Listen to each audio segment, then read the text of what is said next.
ज्ञानोबाराय म्हणतात, देखिला देखिला माये देवाचा देवो, फिटला संदेहो निमाले दुजे पण. असं जे भगवान परमात्म्याचं सामर्थ्य आहे, असा भगवान परमात्मा या ठिकाणी समोर असताना, असा भगवान परमात्मा रथावर बसलेला असताना अर्जुनाला मोह होणं कसं काही शक्य आहे? पण देवाची लीला आहे. अर्जुनाला मोह निर्माण करायचा, अर्जुनाच्या निमित्ताने सगळ्या जगाला गीता सांगायची. कारण देवाला माहिती आहे, एकट्या अर्जुनाचा मोह जरी गेला, दुःख जरी गेलं, तरी सगळं जग दुःखी आहेच.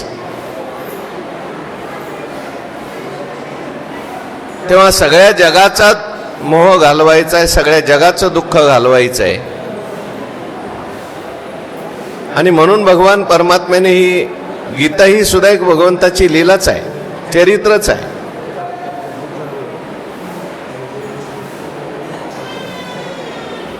आणि म्हणून अर्जुनाच्या मनामध्ये मोह निर्माण झालाय. मोहाचं कारण आहे शोक आणि दुःख. मोहाचं कारण आहे अज्ञान, मोहाचं कार्य आहे शोक आणि दुःख. प्रत्येक मनुष्याच्या जीवनामध्ये अज्ञान आहे आणि ते अज्ञान मोहामध्ये मोह निर्माण करता आणि मोह शोकाला आणि दुःखाला जन्म देतो. जगामध्ये असलेला शोक आणि दुःख घालवायचं असेल तर त्याला मोह गेला पाहिजे. आणि मोह जाण्याकरता मनुष्याच्या अंतःकरणातलं अज्ञान गेलं पाहिजे. मोह हा जीवनामध्ये कसा शोक निर्माण करतो, कसं दुःख निर्माण करतो, याच्याकरता हा पहिला अध्याय. पहिल्या अध्यायाचं नावच आपण पाहून आलोय, अर्जुन विषाद योगो नाम प्रथमोध्याय. अर्जुनाला विषाद झाला, पण तो विषादच त्याच्या जीवनातला प्रसाद बनला. विषाद म्हणजे दुःख, विषाद म्हणजे शोक. मनुष्याच्या जीवनातलं दुःख हा सुद्धा योग होऊ शकतो, पण ते दुःख देवाकरता पाहिजे, देवासमोर पाहिजे, चांगल्या करता पाहिजे. जगाच्या कल्याणाकरता जर एखाद्याला दुःख झाले असेल तर ते दुःख सुद्धा त्याच्या जीवनात सुख निर्माण करणारं ठरतं. अर्जुनाला शोक झालेला आहे मोहामुळे, पण मोह जरी असला तरी अर्जुनाची त्याच्यातली भूमिका जी आहे ती जगाच्या कल्याणाची आहे. मला दुःख झालं तरी चालेल, पण जग सुखी झालं पाहिजे अशी इच्छा आहे. आणि म्हणून भगवान परमात्मा अर्जुनाच्या रथावर बसलेले आहेत. अर्जुन हा भक्त आहे. भक्ताच्या जीवनामध्ये असलेला मोह शोक दूर करण्याकरता देव समर्थ आहे. रथावर भगवंताला बसवले आणि रथाची सगळी सूत्र भगवंताच्या हातात दिलेली आहेत. भक्ताची ही भूमिका आहे. आपल्या जीवनातली सगळी सूत्र भगवान परमात्म्याचा भक्त असतो, तो भगवंताच्या हातात देत असतो. आता तुझं कळेल ते करी, तारीशी तरी तारी मारी जवळी, अथवा तुका म्हणे घालू तयावरी भार, वाहू हा संसार देवा पायी.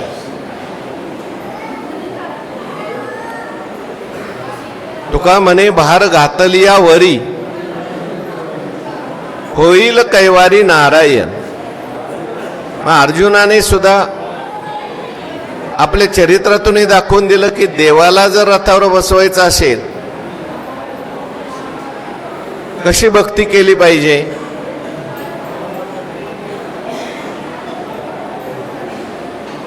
आणि म्हणून भगवान परमात्मा कैवारी झालेले आहेत. अर्जुनाची जी भूमिका आहे ती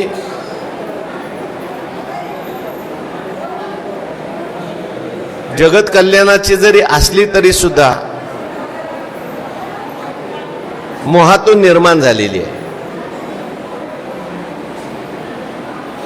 अर्जुनाच्या अंतःकरणामध्ये असलेली वीरवृत्ती निघून गेलेली आहे. तिथे तिची जागा कशाने घेतलेली आहे? दयावृत्तीने, करुणावृत्तीने घेतलेली आहे. मनुष्याच्या जीवनात करुणा असली पाहिजे, दया असली पाहिजे, अहिंसा असली पाहिजे. पण जो गुण जिथे नको तिथे जर आला तर तो गुणच दोष होतो. कधी कधी जीवनातले गुण सुद्धा दोष होतात. आणि कधी दोष सुद्धा काय होतात, गुण होतात. अहिंसा हा गुण आहे, सद्गुण आहे. क्षमा हा सद्गुण आहे. पण नको तिथं जर क्षमा करत बसला तर क्षमा हा सुद्धा दुर्गुण होतो. ज्याला क्षमा करायला पाहिजे त्याला केली नाही आणि करायला नको त्याला करत बसला.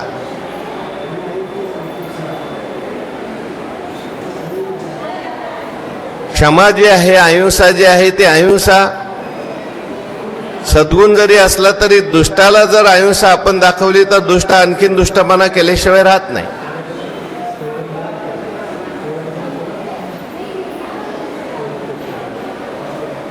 म्हणून हे सगळे हा सगळा विचार या ठिकाणी झालेला आहे. आपण करून आलोय सगळा विचार मागच्या प्रवचनांमध्ये. अर्जुन महाराज त्या ठिकाणी पहिल्या अध्यायाच्या उपसंहारामध्ये या भूमिकेवर आलेले आहेत. युद्ध जर झालं तर त्या ठिकाणी कुळाचा संहार होईल. कुळामध्ये असलेल्या ज्या स्त्रिया असतील त्या दुष्ट होतील, वर्णसंकर होईल, धर्माचा लोप होईल आणि अधर्म आला की सगळं जीवनात दुःखच आहे. आणि त्याच्यामुळे आम्हालाही नरकात जावं लागेल, आमचे पूर्वज नरकात जातील, जे काही लोक उरलेले सोडले तेही नरकात जातील. धर्मशास्त्राच्या दृष्टीने हे बरोबर आहे सगळं. पण हे सगळं बरोबर जरी असलं तरी अर्जुनाच्या दृष्टीने हे आता बरोबर नाही. अर्जुन जर घरी असताना हा विचार करत असता तर त्याचं ते सगळं बरोबर होतं. अर्जुन कुठे आहे आता? युद्धात आहे. क्षत्रिय म्हणून युद्धाला उभा राहिलेला आहे. तर आता शंख वाजलेले आहे आणि भीष्माचार्य द्रोणाचार्य इत्यादी मोह अर्जुनाच्या मनामध्ये मोह निर्माण झाला, शोक निर्माण झाला, दुःख निर्माण झाला. आणि शोक एकदा निर्माण झाला, दुःख निर्माण झालं, मोह निर्माण झाला की माणसाची कर्तव्याविषयीची बुद्धी जी आहे निघून जाते. सामान्य होते अर्जुन महाराज सगळ्यांनी हातून केला तेव्हा तर कमलाचा भाव केले. पण असा अर्जुन रडायला लागला.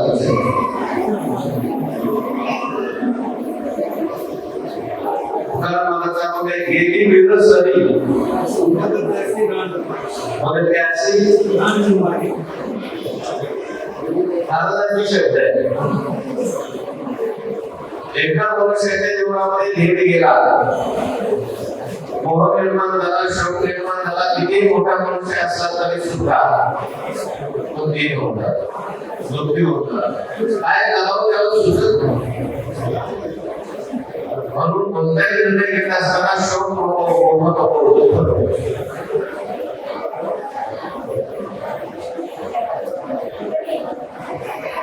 भगवान परमात्मा अर्जुनाला म्हणायचे आहे बाबा, भगवान बोलतेच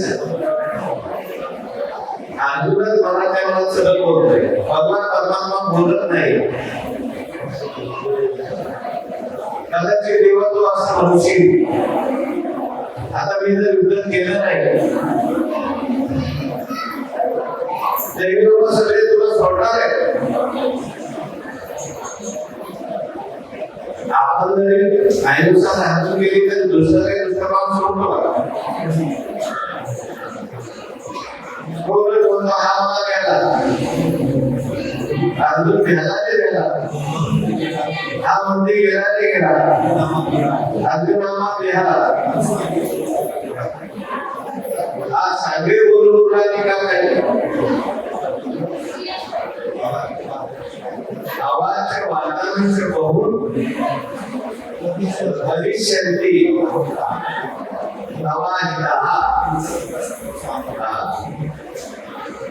तुला त्या ठिकाणी सगळे दुःख व्हायला त्या ठिकाणी मानतील. तू जरी आता हातात शस्त्र नाही घेतलं, धनुष्यबाण हातातून खाली काढलेला आहे, तू जरी यांना मारलं नाही, युद्ध नाही केलं तर हे तुला सोडणार आहे. हे चौकोन मिळतील बाणावरी घेतील मग आता तेथे सुटे कृपा करीत सुटे हे तुला सोडणार नाही अजून त्याचं तुझं काय त्याच्यात केलं काय आपण महत्वाचा सोच आहे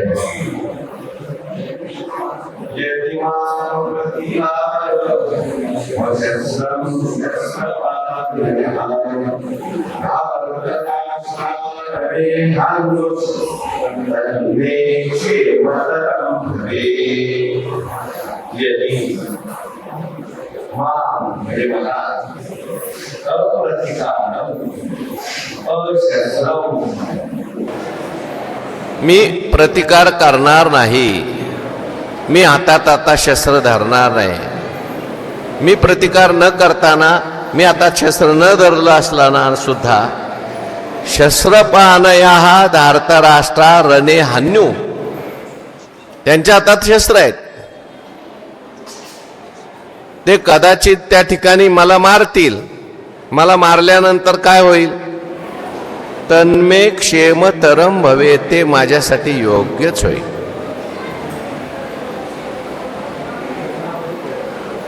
कदाचित मी आता शस्त्र खाली टाकल्यानंतर समोरचे जे सगळे योद्धे आहेत त्यांनाही वाटेल आता अर्जुना आपल्याला घाबरलेला आहे, भिलेला आहे, ते युद्ध करणार नाहीत. कदाचित असंही होईल आणि त्यांना राज्य आपण देऊन टाकू.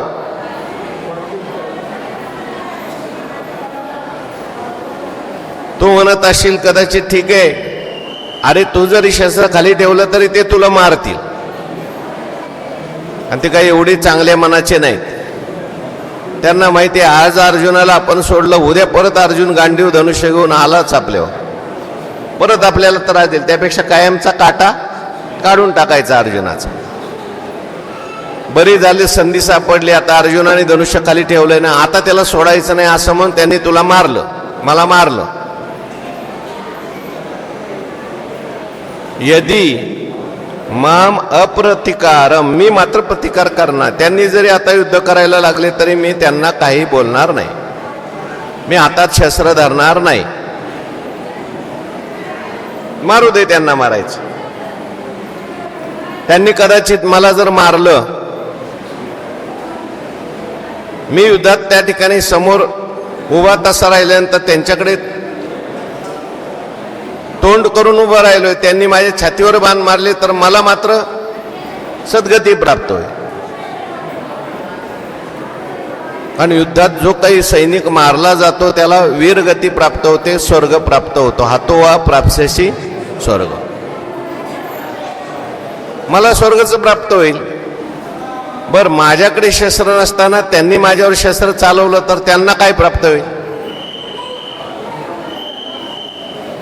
अहो, धर्मयुद्धाचा असा नियम आहे, एखाद्याच्या हातात शस्त्र नसेल आणि एखाद्याने त्याच्यावर जर शस्त्र चालवलं तर जो चालवतो त्याला पाप लागतं आणि त्याला नरकाला जावं लागतं, आणि जो मरतो त्याला काय प्राप्त होतं? स्वर्ग प्राप्त. मग आता मला स्वर्ग प्राप्त होईल आणि त्यांना म्हणजे काही न करता स्वर्ग, आणि त्यांना नरक प्राप्त होईल. म्हणून मी आपला काय करणार नाही, आता हातात शस्त्र धरणार नाही. काय त्यांना करायचंय ते करू. यदि माम अप्रतिकारम अशस्त्रम, मी आता शस्त्र धरणार नाही. आणि शस्त्र पाहणया, ते मला माहिती आहे ते कदाचित शस्त्र हातात ठेवणार आहेत, ते युद्ध करणार आहेत. धारता राष्ट्रा रणे हान्यू, हान्यू म्हणजे ते मला मारतील. तर मला तत्मे क्षेमतरम भवेत, त्याच्यात मला उलट चांगलंच आहे, इष्टच आहे. काय इष्ट आहे म्हटले? माझ्या दृष्टीने खूप चांगल्या गोष्टी घडतील. पहिली गोष्ट म्हणजे मला स्वर्ग न लढता प्राप्त होईल. त्यांना एका दिवस नरकाला जावं लागलं, धृतराष्ट्र वगैरे आपले दुर्योधनादी. बर, माझ्या सगळ्या कुळाचा संहार होणार होता तो वाचेल. कुळ घाताचं जे काही पाप आहे ते मला लागणार नाही.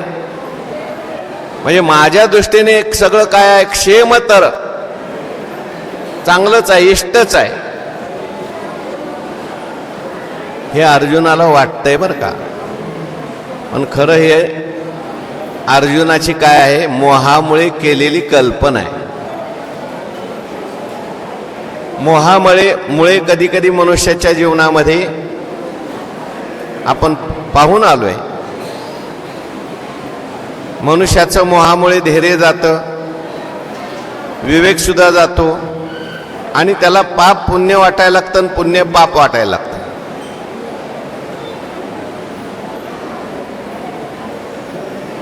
असतो त्या ठिकाणी मोह, पण त्याला असं वाटतंय मी दुसऱ्याला क्षमा करतोय, दुसऱ्याला दया करतोय. खरी दया आहे का ती दया नाही आहे, खरी आहे मोह. पण माणसाला असं वाटतं मी दया केली, मी क्षमा केली, आणि ही क्षमा त्याच्या जीवनामध्ये पुढे दुःख निर्माण करते. नको त्या माणसाला क्षमा करत बसलं, नको त्याच्यावर दया दाखवली. महाभारतामध्ये त्या अश्वत्थाम्यावर काय दाखवली, दया दाखवली. 5 मुलं मारली, द्रौपदी म्हणली द्या सोडून, अपमान करून सोडून दिला. पण त्यांनी यांना सोडलं का सांगा बरं. अहो त्याने परत 5 ब्रह्मास्त्र 5 पांडवावर टाकली आणि 1 ब्रह्मास्त्र त्या उत्तरेच्या गर्भावर टाकलं. म्हणजे दुष्ट लोक आपला दुष्टपणा सोडत नाहीत. आपण जरी दया दाखवली, साधूची दया वेगळी, परंतु राजाची दया वेगळी आहे, क्षत्रियाची दया वेगळी. आता अर्जुन हा क्षत्रिय आहे, अर्जुन काय साधू आहे का. आणि अर्जुन इथे युद्धाकरता उभा राहिलेला, आलेला आहे युद्धामध्ये, आणि आल्यानंतर मग अशी दया दाखवणं, अशी क्षमा दाखवणं, अशी अहिंसा करणं योग्य नाही. आपल्या कर्तव्यापासून माणसाने पळून जाणं योग्य नाही. अर्जुन किम कर्तव्य मूढ झालेला आहे, कर्तव्यापासून पळून गेलेला आहे. म्हणून अर्जुनाच्या दृष्टीने त्याला जरी ही योग्य वाटत असली, अर्जुन महाराजांनाही जर योग्य वाटत असलं, तरी सुद्धा देव त्याचं खंडन करणार आहेत पुढं. अर्जुनाने याचं स्पष्टीकरण दिलंय, ज्ञानोबारायांनी याच्यावर विवरण केले. आता यावरी जे जियावे, तयापासून हे बरवे, जे शस्त्रे सांडोनी सहावे बाण यांचे. आता म्हणजे कधी, मागच्या वेळीची संबंध असतो आताचा. जे वडील सकळ आपुले, वधावया दिती सुदले, सांगपा काय थेकुले घडले आम्हा. हे सगळे वडील लोक माझ्या समोर उभे आहेत आणि यांना वध करण्याकरता मी दृष्टीने पाहिलं. सांगपा काय थेकुले घडले आम्हा, आमच्याकडून काय कमी पाप घडलं सांग देवा. अरे गुरूंना मारण्याची वृत्ती अंतकरणात निर्माण झाली, गुरूंना मारण्याच्या दृष्टीने मी पाहिलं. हे महानुभाव आहेत सगळे, यांची पूजा करायला पाहिजे. अशा माणसांना आपण शिवे द्यायला लागलो. पूजा योग्य माणसांचा अपमान करायला लागलो.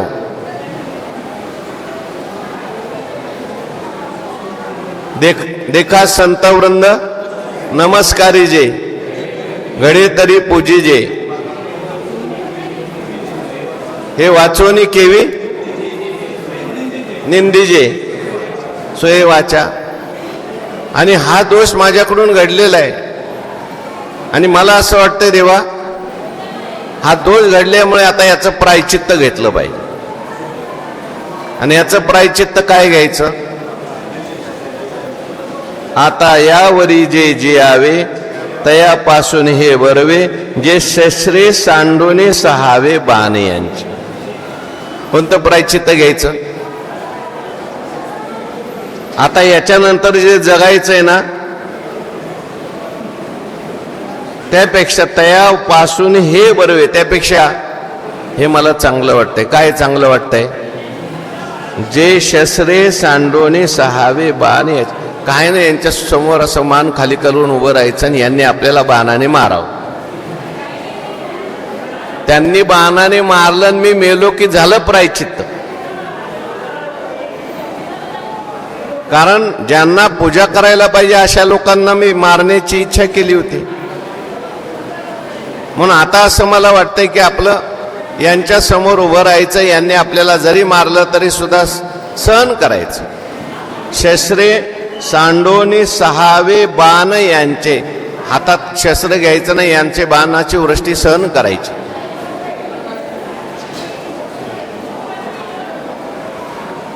अरे पण त्यांनी मारल्यानंतर, बाण मारल्यानंतर तू जर हातात शस्त्र नाही धरलं तर मरण येईल ना तुला.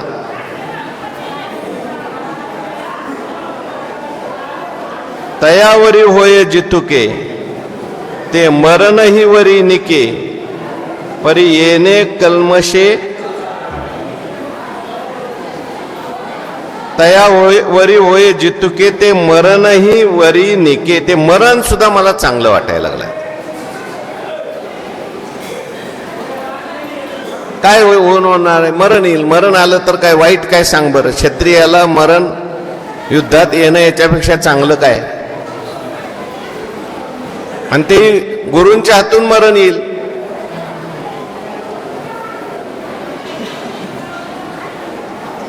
पण येणे कल्मशे चाड नाही. परंतु हे जे माझ्या हातून पाप घडणार होतं, कुळाचा संहार, स्त्रियांचा दुष्टपणा, वर्णसंकर होणं, अधर्म वाढणं, पिंडादी क्रिया लुप्त होणं, त्याच्यामुळे सगळे पितर नरकात जाणं, एवढे सगळे दोष घडणार होते. दोषे रहितै कुलज्ञाना वर्णसंकर कारके कैही उत्सादंते जाती धर्मा कुलधर्माश्च. हे सगळं घडणार होतं. पण देवा वाचलो आम्ही. आता कदाचित मला मरण आलं तरी सुद्धा मी यांना मारणार नाही. परी येणे कल्मशे चाड नाही. आणि दुसरं पाप म्हणजे आता यांना मारणं, गुरूंना मारणं म्हणजे पापच आहे ना. कुळाचा संहार केल्यानंतर पुढे होणारी पापाची परंपरा. पण मला आता हे सगळं पाप करायची इच्छा नाही. येणे कल्मशे चाड नाही. ऐसे देखुनी सकळ अर्जुने आपुले कुळ मग म्हणे राज्य ते केवळ निरय भोग. अशा प्रकारे अर्जुनाने आपलं सगळं कुळ पाहिलं, सगळे गणगोत परत पाहिले. पुन्हा पुन्हा अर्जुन सगळ्यांच्याकडे बघतोय. भीष्माचार्य, द्रोणाचार्य, आचार्य, पितरा पुत्रास्तथैव च पितामहा.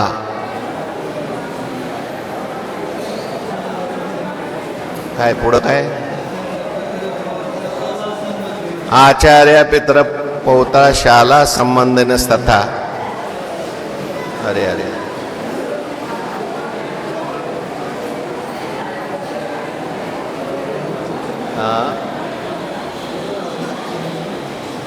एतान्न हन्तुमिच्छामि घ्नोतोऽपि मधुसूदन. परत एकदा सगळ्यांना पाहिलं अर्जुनाने. द्रोणाचार्य आहेत, भीष्माचार्य आहेत, कृपाचार्य आहेत,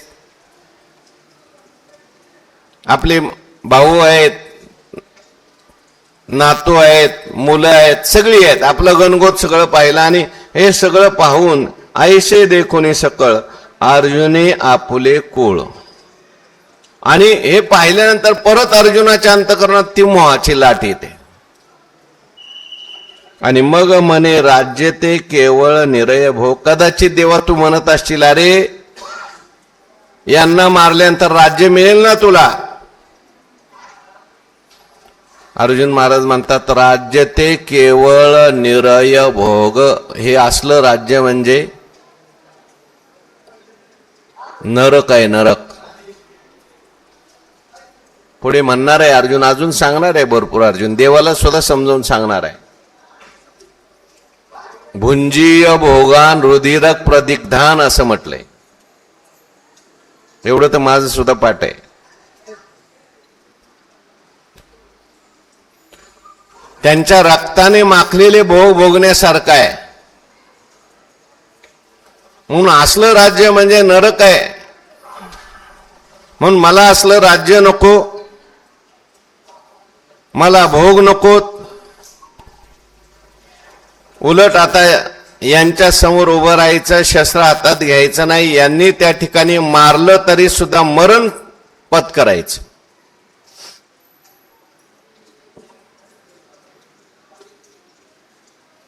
म्हणून अर्जुनाची ही जी भूमिका आहे,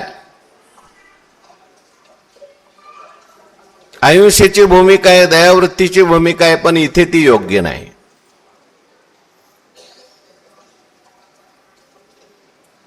दुष्टावर दया दाखवली, ती दया सुद्धा आपल्याला त्या ठिकाणी महागात पडते.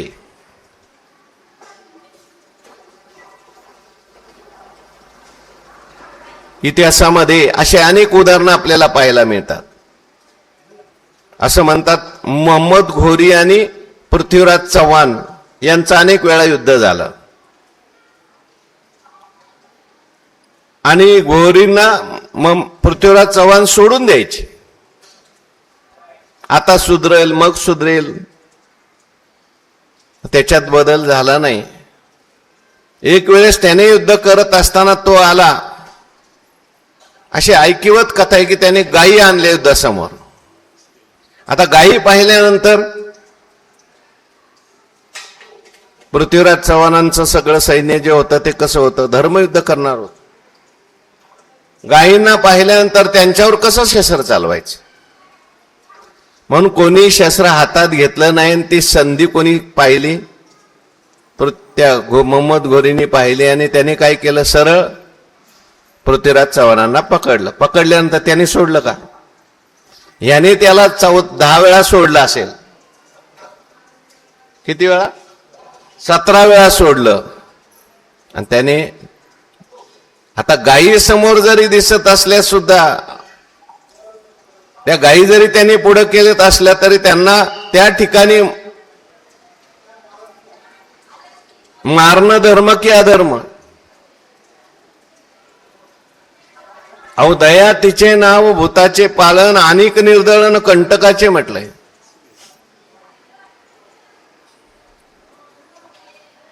राम अवताराचे अनेक कारण आहेत. त्याच्यामध्ये दुष्टांना दंड करण्याकरता भगवान परमात्मा येतात. आपण पाहतो, मागे सुद्धा पाहून आलोय, गीतेत सुद्धा त्याचा विचार आहे. कधी कधी अहिंसा जी आहे ती सुद्धा मनुष्याला दुःख भोगायला लावते. आणि देवाला हे सगळं माहिती आहे.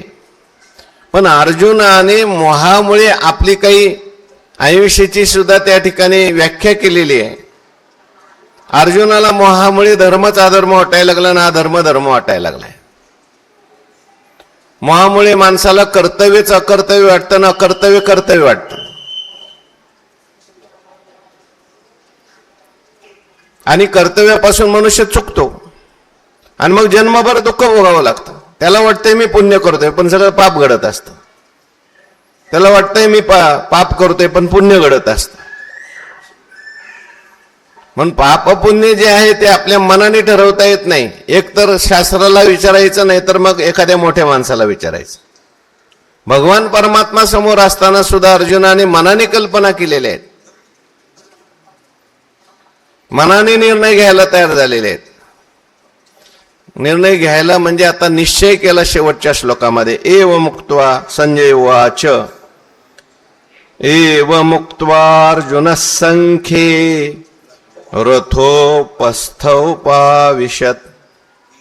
विसृज्य सशरं चापं शोक संविघ्न मानसः एवं उक्त्वा संख्ये अर्जुनः एवं उक्त्वा विसृज्य सशरं चापम शोक संविघ्न मानसः रथोपस्थ उपाविशत. अशा प्रकारे युद्धामध्ये अर्जुन बोलला. कोण सांगतंय? संजय महाराज सांगतात. कोणाला सांगतात? धृतराष्ट्र सांगतात. युद्धामध्ये अशा प्रकारे अर्जुन महाराज त्या ठिकाणी बोले. अर्जुन शब्द वापरलाय मुद्दाम इथे, कारण रुजू झालेला आहे तो. रुजुत्वात अर्जुन, अर्जुनाचं अंतकरण कृपया परया विष्टो, कृपेने आविष्ट झालेलं आहे. दयेने त्या ठिकाणी अर्जुनाचं अंतकरण एकदम भिजून गेलेलं आहे, दयायुक्त झालेलं आहे. आणि मग अर्जुनाने काय केलं? विसृज्य सशरम चापम, बाणासहित धनुष्य जे होतं ते काय केलं? टाकून दिलं. विसृज्य, कधीही अर्जुन बाण धनुष्याला खाली ठेवत नव्हता. अर्जुन हा धनुर्धारी आहे, नेहमी धनुष्य खांद्यावर आहे अर्जुनाच्या. पण धनुष्य खाली ठेवलं याचा अर्थ त्याने आपलं कर्तव्य सोडलं. म्हणजे आता मला लढायचं नाही, कायमच लढायचं नाही असा निश्चय केलाय. विसृज्य सशरम चापम, आणि काय झाला? शोक संविघ्न मानसा, त्याचं मन जे आहे ते शोकाने काय झालं? युक्त झालं. आणि अनेक प्रकारचा शोक, दुःख त्याच्या अंतकरणात निर्माण झालेलं आहे. शोक करू लागलाय अर्जुन, दुःख करू लागलाय अर्जुन, रडायला सुरुवात केलेली आहे. आणि रथोपस्थ उपाविशत, कुठे जाऊन बसला? रथाच्या मागील भागात बसला.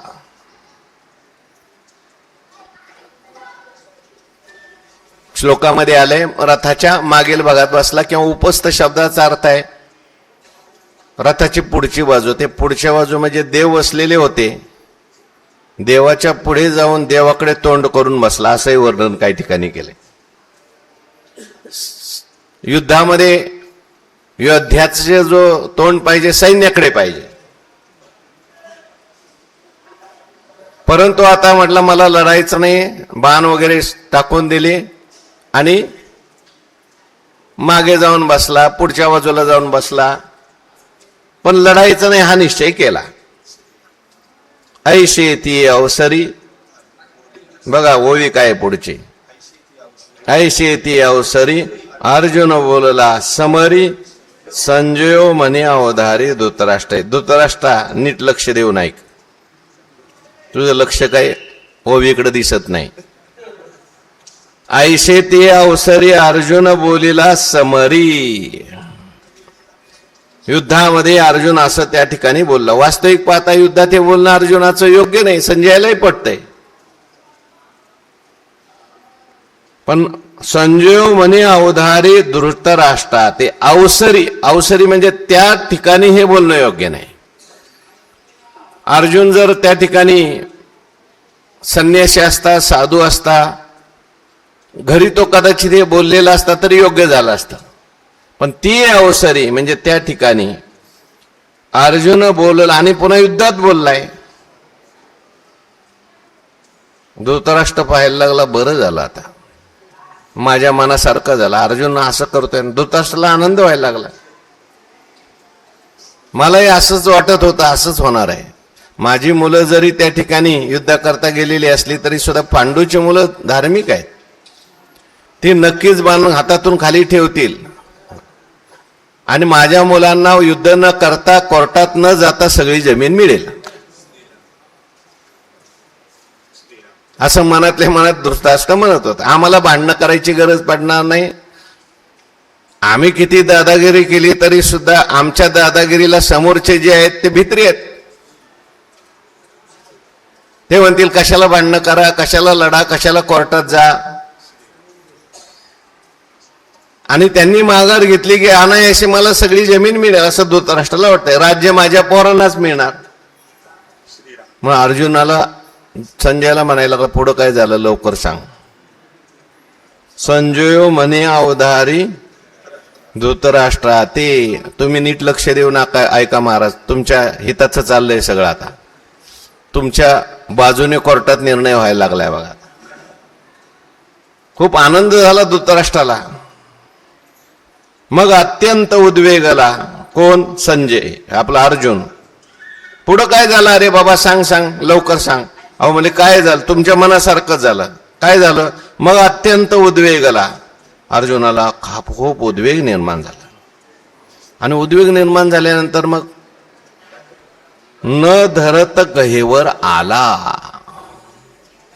उद्वेग निर्माण झाला मनामध्ये. कशा करता आपण हे सगळं करतोय? कशा करता राज्य पाहिजे? कशा करता आपल्याला त्या ठिकाणी युद्ध पाहिजे?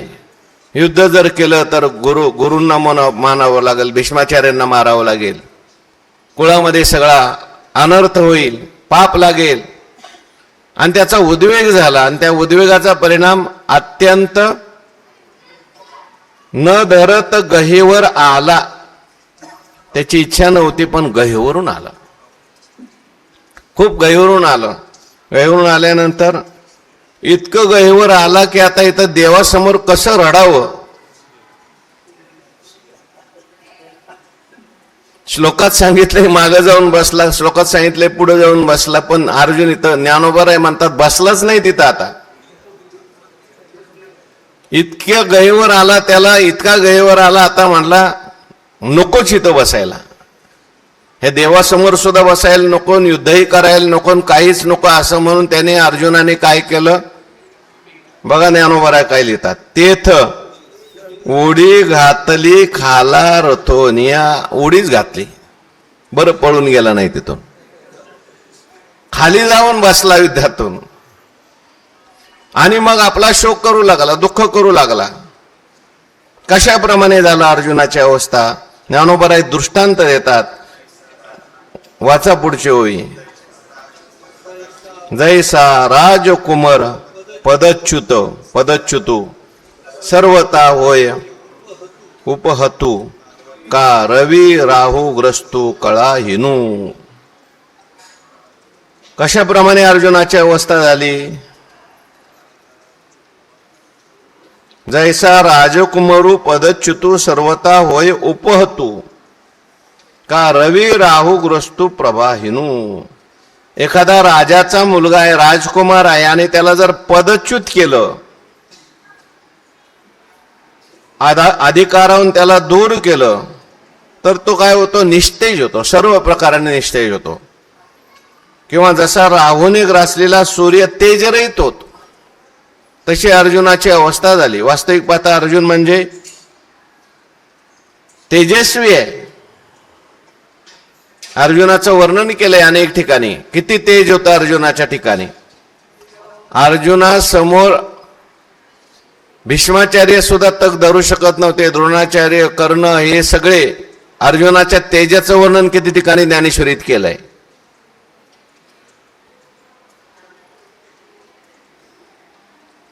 सामान्य नव्हता अर्जुन.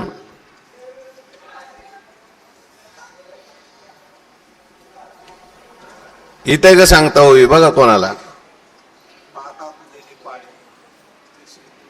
पाहता तुझेने पाडे दिशे त्रैलोक्य थोकडे, आईशे पुरुषत्व चोकडे पार्था तुझे. तेजस्वी असलेला अर्जुन आहे. जसा एखादा राजकुमार असतो, तो राजकुमार पदच्युत झाल्यानंतर तो निस्तेज होतो.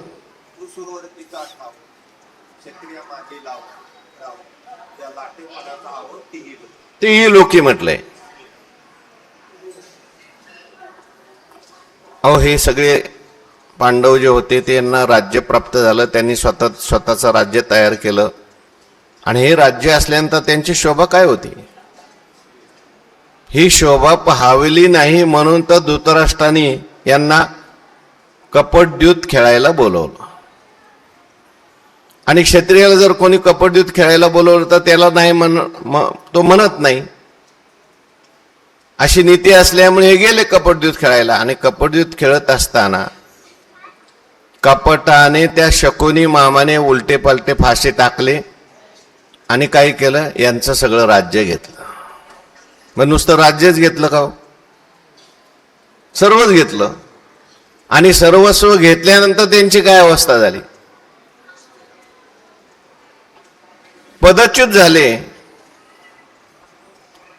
एखादा राजकुमार आहे पण त्या राजकुमाराचा जर सगळे अधिकार काढून घेतले आणि त्याला जर हाकलून दिलं तर तो निस्तेज होतो. तसा अर्जुन म्हणजे राजकुमार आहे, त्याला राज्य प्राप्त होणारच होतं. पण असं असताना सुद्धा त्या मोहाने काय केलं, त्या अर्जुनाचे सगळे अधिकार काय घेतले, काढून घेतले. आणि एवढा तेजस्वी असलेला राजकुमार, सगळे अधिकार असलेला अर्जुन, पण मोहाने शोकयुक्त झाला, दुःख करायला लागला.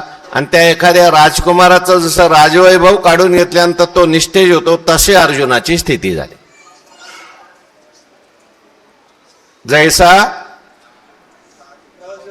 राजकुमारू पदच्युतू सर्वता होय उपहतू. किंवा रवी राहुग्रस्तू कळाईन. सूर्य आहे, काय सूर्याचा प्रकाश आहे, अहो बिंब तरी प्रकाशाशी त्रैलोक्य थोकडे. पूर्व दिशेच्या राहुळी सगळ्या दिशा उजळून टाकतो सूर्य. पण असा सूर्य जर राहूने ग्रासला, सूर्यग्रहणाच्या वेळेस राहू त्याला काय करतो, ग्रासतो. आणि राहूने ग्रासल्यानंतर सूर्याचा एवढा प्रकाश असतो पण तो प्रकाश काहीच दिसत नाही, अंधार पडतो सगळ्या जगामध्ये. तसा अर्जुन म्हणजे सूर्यासारखाच आहे. अर्जुनाला सूर्याची उपमा किती ठिकाणी ज्ञानेश्वरी दिली बघा, सांगता येत असल्या वेळेत. अर्जुन सूर्यासारखाच आहे. पण असा असलेला अर्जुनाची कीर्ती सूर्यासारखी आहे, तेजाचा प्रकाश सूर्यासारखा आहे. पण इथे मात्र अर्जुनाला सुद्धा मोह नावाच्या राहूने ग्रासलं. आणि एवढं तेज अर्जुनाचा असताना सुद्धा जसा तो सूर्याच्या ठिकाणी अंधार निर्माण होतो, प्रकाश सगळा निस्तेज होतो सूर्य, तसा अर्जुन सुद्धा इथे आता काय झालेला आहे, निस्तेज. का रवी राहू ग्रस्तो कळाहीन. आणखीन एक उदाहरण दिलं ना, तरी वाचा पुढच्या ओळीत. महासिद्धी संभ्रमे जंतला तापस भ्रमे मग आकुळुनी कामे दिनो कीजे. ना तरी महासिद्धी संभ्रमे जिंतला तापस भ्रमे. किंवा आणखीन एक उदाहरण सांगतो. महासिद्धीच्या मोहाने पछाडलेल्या तपस्व्यास भुरळ पडते आणि मग तो जसा कामनेने त्या ठिकाणी घेरला जातो आणि मग दिन होतो. एखादा तपस्वी आहे, त्याने तप करायला सुरुवात केली. कशाकरता तप करतोय, भगवंताची प्राप्ती झाली पाहिजे. तपेविना दैवत. आणि मग हे तप करत असताना जेव्हा तो तपश्चर्या वाढवतो, कोणताही तप असू द्या, नामस्मरण सुद्धा तप आहे, कायिक असू द्या, वाचिक असू द्या, मानसिक असू द्या, हे तप करत असताना त्याला महासिद्धी येतात मध्ये.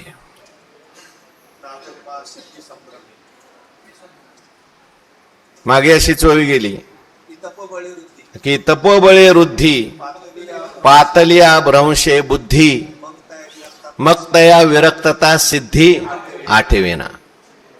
तपश्चर्या करायला लागला की सिद्धी प्राप्त होतात त्याला. तो म्हणाल तसं व्हायल. महासिद्धी सांगितल्या एकादश स्कंदामध्ये अष्टमहासिद्धींचं वर्णन आहे. अनिमा, लघिमा, गरिमा, अनिमा महिमाश्चैव गरिमा लघिमा तथा प्राप्ती प्राकाम्य ईशित्वम अशा अष्टमहासिद्धी आहेत. अनिमा अनिमा म्हणजे त्याला लहान होता येतं, महिमा म्हणजे मोठं होता येतं, लघिमा म्हणजे हलकं होता येतं, पाण्याहून सुद्धा चालता येतं. पण या सगळ्या सिद्धी कशा करता सांगितल्या देवाने पुढे सांगितल्या. या सगळ्या मी सिद्धी अर्जुना तुला सांगतोय प्राप्त, उद्धव तुला सांगतोय प्राप्त करण्यासाठी नाही. या सिद्धी जरी प्राप्त झाल्या तरी सुद्धा मनुष्य त्या सिद्धीत जर अडकला तर सिद्धी लावी पिसे कोण तया पुसे नेले राजहंसे पाणी. काय राजहंस कधी पाणी पितो का? येतात सिद्धी. या अनेक भक्तांच्या जीवनामध्ये या सिद्धी आल्या, पण त्या सिद्धी त्यांनी घेतल्या नाहीत. नाथ महाराज म्हणतात सिद्धी लावे पिसे कोण तया पुसे. आम्ही त्या सिद्धींना पुसलं नाही, विचारलं नाही, त्या सिद्धी घेतल्या नाहीत. पण ज्याला संत संग नाही, ज्याच्यावर देवाची कृपा नाही, असा मनुष्य थोड्याशा सिद्धी आली की त्या सिद्धीच्या मागे लागतो. मग काय होतं ना, तरी महासिद्धी संभ्रमे. महासिद्धी प्राप्त करून घेणं हा संभ्रम आहे. महासिद्धी भ्रम निर्माण करतात. अंतराय असं म्हटलंय तिथं बरं का, एकादश स्कंदामध्ये येते अंतराय असं म्हटलंय. हे सगळे अंतराय करणारे आहेत सिद्धी. सिद्धी माणसाला देवाकडे जात असताना दूर करणारे आहेत. ज्ञानेश्वरीची 108 पारायण केली, मग त्याला वाचसिद्धी प्राप्त झाली. वाचसिद्धी प्राप्त झाल्यानंतर जे लोक आले त्यांना सांगायचं तुमचं लग्न जमल, तुम्हाला मुलगा होईल. आणि झालं की तो दुसरे वेळेस माणूस आणखीन 4 लोक घेऊन येतो, बाबा ह्यांना सांगा काय तर. आता ज्ञानेश्वरीची पारायणापेक्षा बाबा तुम्हाला एखादा मोठं घर बांधून देतो, तुम्हाला एखादं मंदिर बांधून देतो, तिथं थांबा ना, आमच्या लोकांचा सगळ्यांचा उद्धार करा. दिली चाले वाचा क्षय मागील तपाच. ही सिद्धी सगळ्या आडत म्हणून ह्या सिद्धी, मग त्या सिद्धीत अडकला तो. प्राप्त होते सिद्धी, तिचा एखाद्या वेळेस उपयोग करायचा आहे. ज्ञानोबारायांनी सिद्धीचा उपयोग केला की नाही? राजस्थानात असताना पाणी पिण्याकरता ज्ञानेश्वर महाराज सिद्धीच्या द्वारे गेले, सूक्ष्म धारण करून पाणी पिऊन आले. त्या सिद्धीत गुंतले नाही. एखाद्या वेळेस पण इथे काय म्हटलंय, महासिद्धी संभ्रमे. त्या महासिद्धीच्या संभ्रमामुळे जिंतीला तापस भ्रमे. त्या महासिद्धीच्या संभ्रमाने जिंकलेला तपस्वी जो असतो त्याला भ्रम निर्माण होतो. महासिद्धी हे जीवनाचं ध्येय आहे असं त्याला वाटायला लागतं. ध्येय काय होतं? परमात्मा प्राप्ती. पण ती भ्रम निर्माण झाला आणि त्या भ्रमामुळे सगळं सोडलेलं, सगळं त्या ठिकाणी त्याग केलेला होता आणि देव प्राप्त करायचा आहे म्हणून आलेला होता. पण देव राहिला बाजूला आणि प्रसिद्धीच्या मागे लागला, पैशाच्या मागे लागला, लोककीर्तीच्या मागे लागला. काय झालं मग आकळूनी कामे देणू की ज्यानं मग कामना निर्माण झाल्या, हे करायचंय ते करायचं, हे पाहिजे ते पाहिजे ते पाहिजे, आणि मग दिन होतो. वास्तविक पाहता सगळ्या जगावर लात मारून गेलाय. वैराग्य धारण केलं होतं. ऐहिकीचे का स्वर्गीचे भोग पायिक झाले, इच्छेचे भोगावे हे न रुचे मना माझे, असं म्हणून आलाय, असं म्हणून डोंगरावर बसलाय, असं म्हणून तप करतोय, असं म्हणून पारायण करतोय. पण महासिद्धीत अडकल्यामुळे, महासिद्धीमुळे त्याला काय झालं, जिंतीला तापस भ्रमे मग आकळोनी कामे. दिन झाला. मग एकदा का कामना आली अंतकरणामध्ये की मग दिन होतो. कामना माणसाला दिन करते, मला हे पाहिजे, मला ते पाहिजे, मला असं झालं पाहिजे, तसं झालं पाहिजे. तसं अर्जुनाच्या बाबतीमध्ये तैसा तो धनुर्धर अत्यंत दुःखे जर्जर दिसे जेत रहवर त्यजेला तेने.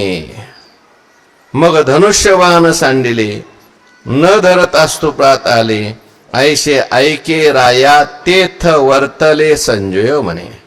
तैसा तो धनुर, तैसा म्हणजे कैसा, ज्याप्रमाणे परमात्म्याची प्राप्ती करायला निघालेला तपस्वी आहे तसं अर्जुनाला विजयश्री माळ घालणार आहे, परमात्म्याची प्राप्ती होणार आहे. अर्जुन सुद्धा या ठिकाणी तपस्वीच आहेत, म्हणून तर देव त्या ठिकाणी रथा येऊन बसलेले आहेत. देवाच्या मनोगताप्रमाणे वागणारे आहेत. महासिद्धी प्राप्त त्या ठिकाणी सगळं काही प्राप्त होणार आहे अर्जुनाला, परमात्मा सिद्धी प्राप्त होणारी आहे. पण मध्येच अर्जुनाला काय झाला, मोह निर्माण झाला. मोह नावाचीच महासिद्धी तिच्यात तो अडकला. आणि मग मोह नावाची ही महासिद्धीच आहे एक प्रकारे. आणि त्या महासिद्धीमुळे किंवा आता इथं मोहाला महासिद्धीचं उदाहरण, जसं आता अर्जुन त्याला राज्य प्राप्त होणार आहे, मोक्ष प्राप्त होणार आहे, परंतु मोहामुळे अर्जुन ह्या लौकिक गोष्टीमध्ये गुंतलेला आहे, स्नेहात गुंतलेला आहे. आणि मग त्याच्या अंतकरणामध्ये या सगळ्या कामना निर्माण झाल्या. बाबा माझं जे कुळ आहे ते वाचलं पाहिजे, कुळामध्ये कुठला दोष नाही घडला पाहिजे, अधर्म नाही घडला पाहिजे, वर्णसंकर नाही झाला पाहिजे. मग अर्जुनाची परिस्थिती दीनवाणी झाली. अर्जुन तपस्वी आहे, अर्जुनाला भगवंताची प्राप्ती झालेली आहे, पण तरी सुद्धा मोहामुळे अर्जुन त्या ठिकाणी परत त्या दुःखामध्ये गुरफटलेला आहे. तैसा तो धनुर्धरू अत्यंत दुःखे जर्जरू. अत्यंत दुःखाने काय झाला, जर्जरू, अत्यंत दुःख झालं. दिसे जेत रहवरू तेजीला तेने. मला असं दिसतंय त्याप्रमाणे त्यांनी जेव्हा रथाचा काय केला, त्याग केला, तेव्हा अर्जुन दुःखाने फार पेडलेला दिसला. अर्जुन ह्या संजयाला हे सगळं दिसतंय. मला असं दिसतंय त्याने रथाचा त्याग केलेला आणि फार दुःख तो करत बसलेला आहे. मग धनुष्यबाण सांडिले, हातातून धनुष्यबाण सुद्धा काय केलं, टाकून दिलं. न धरत अश्रुपात आले, आणि असे अश्रुपात होऊ लागले की ते आता किती सावरलं तरी सावरत नाही. अश्रूच्या धारा वाहू लागले अर्जुनाच्या डोळ्यातून. ऐसे ऐके राया तेथ वर्तले संजय म्हणे. म्हणून अशा प्रकारे त्या ठिकाणी झालंय. म्हणून तू नीट लक्ष देऊन ऐक. कोण म्हणतंय, कोणाला म्हणतोय, तू ऐक. तुझ्या हिताचं सगळं घडायला लागलंय. मनातल्या मनात धृतराष्ट्र म्हणायला लागला, बरं झालं आता काही युद्धही होत नाही आणि आपल्या मुलांना त्या ठिकाणी विनाशाया सगळं राज्य प्राप्त होतंय, सगळं आपलंच होतंय. धृतराष्ट्राला काय अर्जुनाच्या दुःखाचं घेणं देणं नाही. संजयाला वाईट वाटतंय. संजय कळवळीने म्हणतोय, संजय म्हणतोय हे असं घडायला नाही पाहिजे. खरं हे धर्माच्या विरुद्ध घडतंय सगळं, मोहाने घडतंय सगळं. अर्जुन संजयची भूमिका आहे, तुम्ही सुद्धा ऐका. मगा महाराज असं व्हायला नाही पाहिजे, पण तो मनात धृतराष्ट्र म्हणतोय असंच व्हायला पाहिजे. पण असं धृतराष्ट्राच्या चेहऱ्यावर थोडंसं हास्य दिसल्याबरोबर लगेच संजय म्हणतात, आता यावरी तो वैकुंठनाथू देखोनी सखेद पार्थो कवने परी परमार्थो निरोपील. पण एवढ्यावर होणार नाही, तुम्ही आनंद मानू नका महाराज. समोर कोण बसलेला आहे, भगवान असं होऊ देणार नाही. आता यावरी तो वैकुंठनाथ, तो कोण आहे, वैकुंठनाथ आहे. देखोनी सखेद पार्थो कवने परी परमार्थो निरूपील. आता वैकुंठनाथ असलेला आहे, वैकुंठाचा पती असलेला आहे, वैकुंठाचा स्वामी तो आहे. कर्तुम अकर्तुम अन्यथा कर्तुम शक्ती त्याच्याकडे. करील ते काय, करशील तरी नवे काही, राहीचा डोंगर पर्वत राही. म्हणून वैकुंठाधीश असलेला परमात्मा तिथे असल्यामुळे आता तो वैकुंठ नाथू, आता यावरी, असं हे सगळं पाहिल्यानंतर तो वैकुंठ नाथू. वैकुंठ म्हणजे विगतहा कुंठहा. वैकुंठ शब्द कशा करता? वैकुंठ वैकुंठ म्हणजे काय? तिथे कुठल्याही प्रकारची कुंठा नाही, दुःख नाही, आशा नाही. आणि असा तो वैकुंठनाथ पुढे बसलेला आहे गुरु म्हणून. त्यामुळे तो सुद्धा अर्जुनाला जरी दिन झालेला असला, दुःख करत असला, तरी सगळं दुःख रहित तो करणार आहे. जो आपल्या भक्ताचं दुःख पाहू शकत नाही, आपल्या दुःखाला सुद्धा आपल्यासारखं करून टाकतो, दुःखरहित करून टाकतो. म्हणून तो वैकुंठनाथ आहे. सगळ्या जगाचं दुःख निवारण त्याला काय राहायचं आहे. म्हणून असा असलेला वैकुंठनाथू देखोनी सखेद पार्थू. आता अर्जुनाला खेदयुक्त पाहिलं. पार्थ आहे अर्जुन पार्थ आहे. पार्थ आहे म्हणजे परमार्थ ज्याला प्राप्त करायचा आहे. पृथ्वीचा मुलगा आहे, एक तर आपल्या आत्याचा मुलगा. आणि पार्थ शब्दातून अर्जुनाच्या विषयी अंतःकरणात असलेला भगवंताचा प्रेम आहे. पार्थो वत्सः सुधीर भोक्ता दुग्धम गीतामृतम महत म्हटलेलं आहे.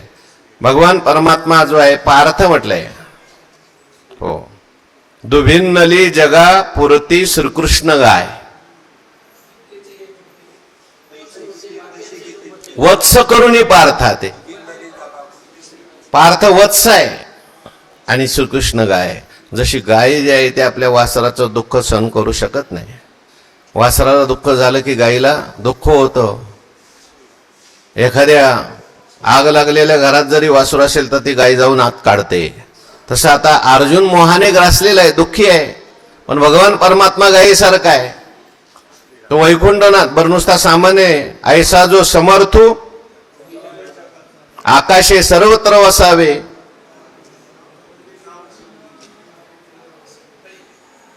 कोणाला सांगता येतं? व्यवस्थित पटपट सांगा. आकाशे सर्वत्र वसावे, पावके दहावे, पर्वती बैसकान संडावी. समर्थ येतो. आणि म्हणून या परी वैकुंठनाथू देखोनी सखे दुपारतो कवने परी परमार्थ निरूपील. कशा प्रकारे आता देव परमार्थ सांगणार आहेत. धृतराष्ट्र म्हणतो हे भलतच काय काढलं बाबा तू मध्ये. परमार्थ सांगणार आहेत. आता भगवान परमात्मा अर्जुनाला काय सांगतील? परमार्थ सांगतील. परमार्थ म्हणजे ज्याचा परम अर्थ आहे.